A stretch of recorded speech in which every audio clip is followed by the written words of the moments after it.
अस्सलामु अलैकुम वरहमतुल्लाहि वबरकातुहू।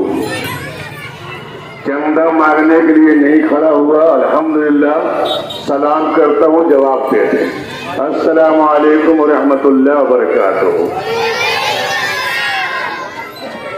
सल्लल्लाहु अलैहि नबील उम्मी वालिही सल्लल्लाहु अलैहि वसल्लम सलातम व सलामन अलैक या सय्यदी या हबीबी या रसूलल्लाह सल्लल्लाहु अलैहि वसल्लम।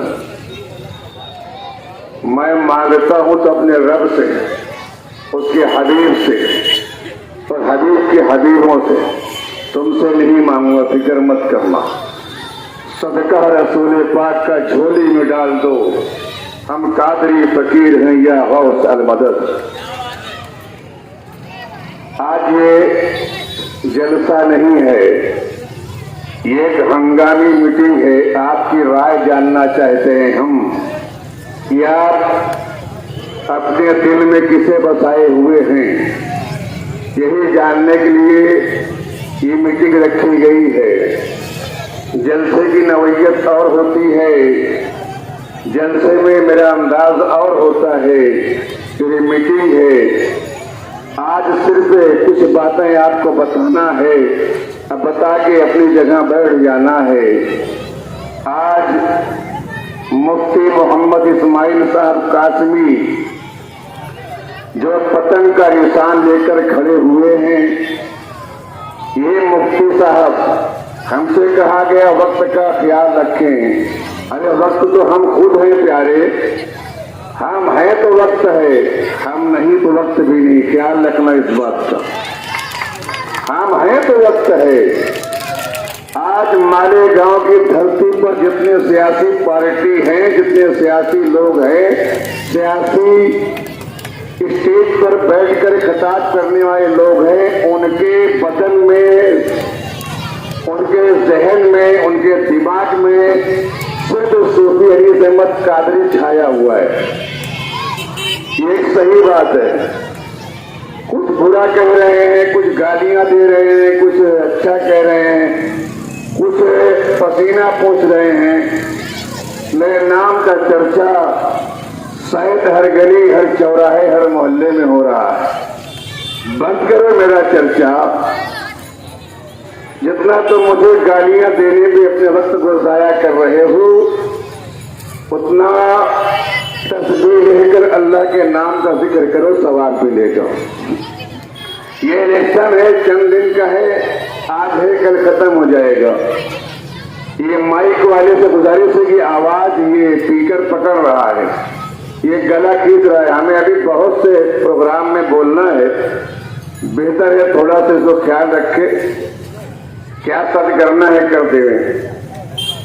हम आपको बताते चले कि 1994 में हमारे शहर के मरहूम अली जनाब मोहम्मद शेख रशीद साहब इलेक्शन में खड़े हुए साइकिल का निशान लेकर, जो आज समाजवादी का निशान है।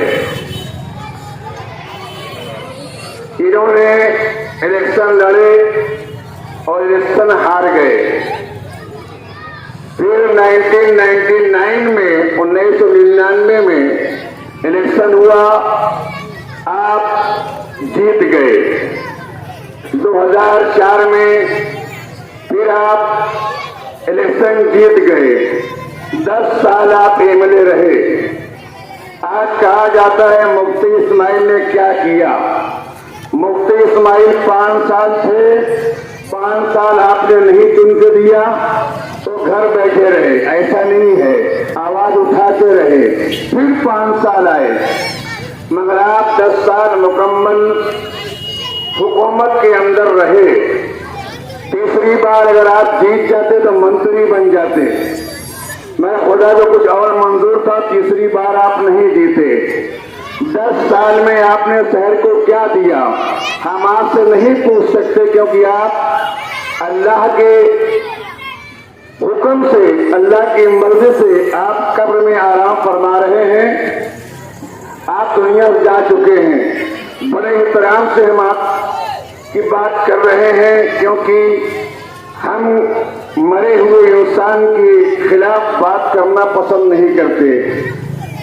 हमें हुक्म है कि उसकी तारीफ करो, 1% की तारीफ के काबिल न हो। आपने 10 साल इस जमीन पे क्या किया? हम उनके फर्जंद से ये पूछना चाहते हैं कि 10 साल अब्बा हुजूर ने शहर में क्या किया। उसके बाद आप बताइए मुझे क्या हुआ। मुफ्ती इस्माइल साहब खड़े हुए, उसके बाद आपने इलेक्शन जीता और आपने जो करना था किए। बहुत से काम जो आपके आंखों के सामने है। लोग कहते हैं नाली नहीं बनवाए, सड़क नहीं बनवाए, पगडंडी नहीं बनवाए। ये एमएलए काम नहीं होता। असेंबली में शहर की तकलीफ, पावर का मसला, लोन का मसला, साइजिंग का मसला, ऐसे मसाइल को उठाने काम और करवाने काम ये एमएलए का होता है।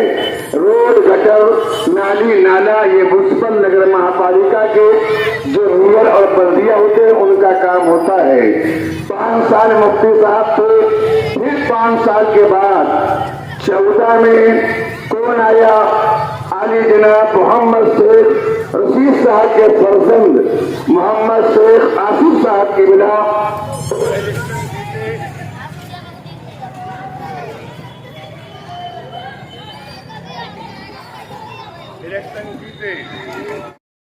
मगर ये स्पीकर मुझे पसंद नहीं कि बंद हो जाए बीच में। ख्याल रखें इस बात का।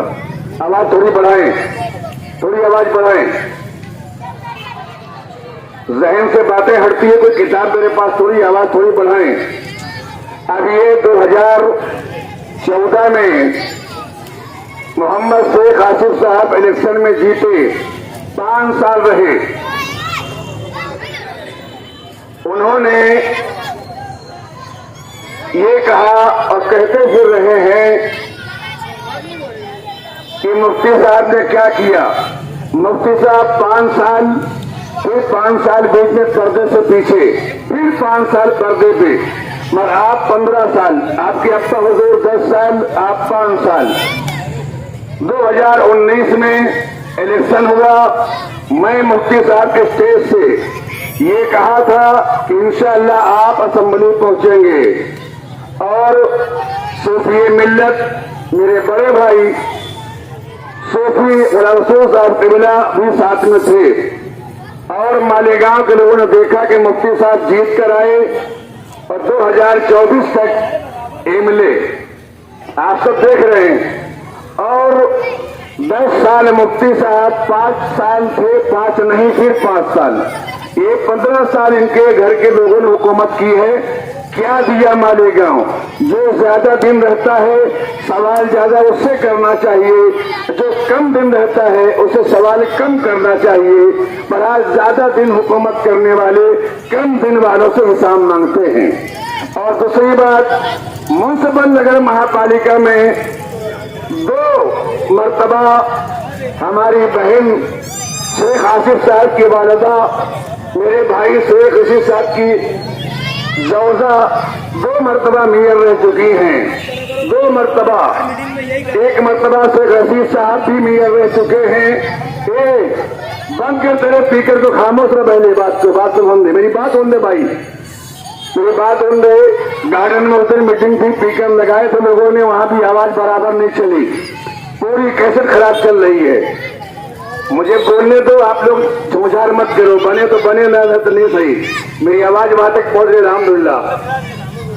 2 मरतबा साहिबा मैडम साहिबा जो है वो नहीं, शाने हिंद नहीं, बल्कि आप समझे बात को। कौन है, कौन था, किसने किया, आप समझ जाए। शेख आसिफ साहब की वालिदा मोहतरमा, शेख रशीद साहब की जौजा, ये 2 टर्म में म्युनिसिपल नगर महापालिका में मेयर रह चुकी हैं। 1 मरतबा शेख आसिफ साहब रह चुके हैं, 1 मरतबा शेख रशीद साहब रह चुके हैं। आप मुझे बताएं, ये कब्रिस्तान की बात करते हैं कि कब्रिस्तान मुफ्ती साहब ने क्या किया। मेरे भाई आपके हाथ में जिम्मेदारी थी कि इसका पैसा अगर आप भर दिए होते तो आज म्यूनसिपालिटी का पैसा अगर भरा हुआ होता, कब्रिस्तान मुसलमानों के हाथ में हुआ होता। हुकूमत म्यूनसिपालिटी की आपके हाथ में, आपने पैसा भरे नहीं, कुछ किए नहीं, तो बताइए कब्रिस्तान की जमीन मुसलमानों के हाथ में कहां से आएगी? आप आवाम को क्या समझते हैं, क्या बताना चाहते हैं कि सब मुफ्ती साहब की गलती है, सब मुफ्ती साहब का खता है? आप बताते चले हम 6 तारीख 6वां महीना 2006 को मालेगांव के धरती इस बात की गवाह है। स्कूल नंबर 16 चौचो नगर के पास से लेकर दीन मोहम्मद चाचा के बारे के पास से लेकर सिद्धार्थ वाली की जो पट्टियां तोड़ी गई थी, उस वक्त सदर बल्दिया कौन था? शेख आसिफ साहब आप सदर बल्दिया थे 2006 में। 6 तारीख 6वां महीना 2006 को ये बस्तियां तोड़ी गई तो म्यूनसिपल नगर महापालिका में हुकूमत किसकी थी? मेरा मकान तोड़ा गया, मैं खड़ा हूं, मेरे मकान को तोड़ा गया, मेरे पहिए को तोड़ा गया, जिसके झोपड़ तोड़ा गया, जिसके पास दूसरा घर नहीं था उसके मकान तोड़ा गया। फुटपाथ तो लोग रहे, जमीन के ऊपर छत नहीं था, वहां लोगों ने रहा। कोई अमीर ज्यादा सपोर्ट करने नहीं आया, कोई पैसे वाला भी सपोर्ट करने नहीं आया। कुछ पैसे वाले चंद पैसे दे देकर लोग की जमीनें ले लिए, जाओ तुम चले जाओ यहाँ से, टूट गया क्या करोगे? मगर ये बंदा सोफी अली अहमद कादरी ने केस कर दिया कोर्ट में, केस किया मैंने, 3 साल हमने केस लड़ा। केस लड़ने के बाद जज साहब ने, कानून ने वो जमीन हमारे हवाले किया और हमने वो जमीन मेरी सास के नाम करवाया। हमने हिम्मत नहीं हारी, मैंने कहा ये जमीन पे हम 1991 से रहते हैं, तोड़ने के अलाउड नहीं है किसी को, आपने तोड़वा दिया। किसके कहने पे तोड़वाया? कौन किसके कहने पे आपने तोड़वाया? कमिश्नर आगे तोड़ा, म्यूनसिपालिटी के जिम्मेदार आगे तोड़े, बल्दिया कौन था मुझे बताओ? हमारा मकान तोड़ा गया। हमने अपने 1 साल के बच्चों को लेकर नीम के पेड़ के पास खड़िया लगाकर उसको लेकर बैठे, पानी गिर रहा है और हमारे पास कोई दूसरा घर नहीं था। हमने अपने बच्चों को बगैर सामियाने के, मगर खुदा की कसम ये रसूलपुरा के लोग गवाह हैं कि हमने अपने छोटे से बच्चे को लेकर किसी के मकान के छत के नीचे नहीं गए, किसी के मकान के बाहर जो गैलरी होती है वो गैलरी के नीचे खड़े नहीं हुए। हमने पानी में चद्दर मोड़ी डालकर खटिया के ऊपर, पानी गिर रहा है उसके नीचे अपने बच्चे को अपनी बीवी को लेकर बैठा रहा, मगर किसी के मकान में छत के नीचे खड़ा होना पसंद नहीं किया। ये हमारी जमीन पे गुस्से मासूम में 2001 में हमने लिया था 17,000 के अधिकार से। उसने कहा कि 4-5 प्लाट ले लो, उसके अम्मा अब्बा उधार, मैं उधार के सौदा मैं नहीं करता। फिर मकान यहाँ मैंने बनाया, सबर का प्याला ये अल्लाह देता है। आज बिल्डिंग है, आरसीसी, आज गाड़ी है, 2 सीमेंट किए थे, हमने सबर किया।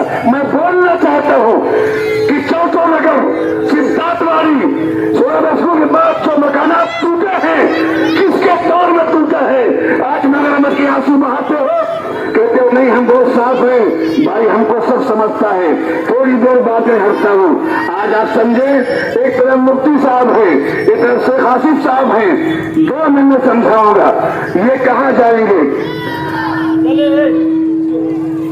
ये अभी जो यहाँ के वजीर आला हैं सिंधे साहब और नायब वजीर आला अजीत पवार साहब, आज साइकिल से खड़े हुए 35,000 करीब वोट आपने पाया, हार गई। दोबारा पंजे से कांग्रेस से जीता, के बाद दोबारा पहला कांग्रेस से जीता, आपके बच्चे ने कांग्रेस से जीते, फिर आपने कांग्रेस को इस्तीफा क्यों कर दिया? आपके बेटे ने इस्तीफा क्यों कर दिया कांग्रेस से? कांग्रेस ने आपको इज्जत दिया, शोहरत दिया, नाम दिया, इज्जत दिया, म्यूनसिपालिटी में मेयर बने, एमएलए बने, उसके बाद आपने कांग्रेस क्यों छोड़ा? राष्ट्रवादी में आए, राष्ट्रवादी में रहे, बड़े प्रचार किए, मैं भी साथ में था, प्रचार करते रहे। अचानक उसके बाद आपके अब्बा ने भी इस्तीफा कांग्रेस से दे दिया। बात क्या है? उसके बाद फिर आपने राष्ट्रवादी से इस्तीफा दे दिया। बात अजय पवार अलग हो गए, शरद पवार अलग हो गए। आपको इस्तीफा देना था क्योंकि आपको शरद पवार पसंद नहीं थे, फिर जुबानी लाए, वो भी छोड़ दिए। अब आज आप लड़ रहे हो, अजित दादा पवार मालेगांव में आए, आने के बाद आपने मीटिंग किया, सेटिंग किया, चीटिंग किया, उसके बाद आपने ऐलान कर दिया मैं लड़ रहा हूं। भाई अगर आप जीतेंगे तो कहां जाएंगे? शरद पवार के साथ नहीं जाएंगे, आप नहीं जाएंगे, जा सकते ही नहीं। फिर कौन बचा है? कौन बचा है किसके पास?